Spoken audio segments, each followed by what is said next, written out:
So I reopened my grandfather's import-export business that he had in Baghdad as a fully functioning business in Brooklyn on Atlantic Avenue in the heart of New York City's Arab community. My grandfather actually did open up that import-export business when he came over from Iraq because it was a way for him to not only support the family, but he kept in contact with people from Iraq in this way.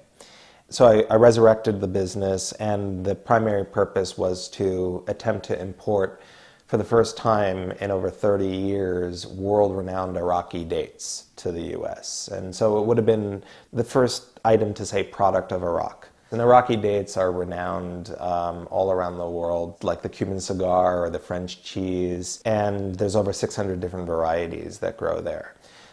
Long story short, the dates that I ordered ended up traveling the exact same path as Iraqi refugees, where it got caught up in the line of cars that was 4 days long as refugees were looking to flee the sectarian violence and go into Jordan.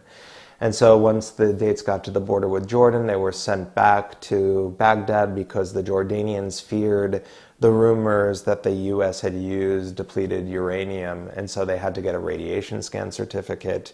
And so that took another week in Baghdad, and then it was sent back to the border with Jordan, and again another few days in this line of cars of hundreds of thousands of refugees, and the Jordanians flatly refused it.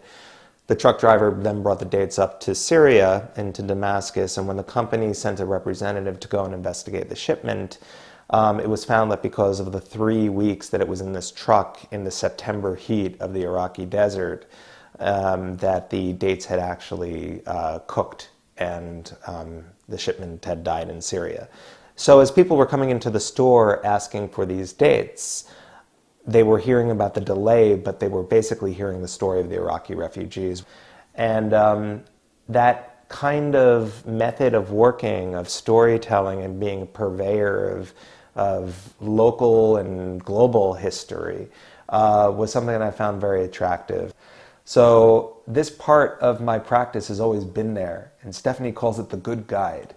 But I'm also willing to kind of throw that into a little bit of crisis and to actually say, well, I'll be the good guide about really horrible information. So if Iraqi dates can't come into the States because it's way too expensive, I'll take that art grant and put it all towards this ridiculous import, and then I'll be able to explain why it's art is because it's impossible right now in the world.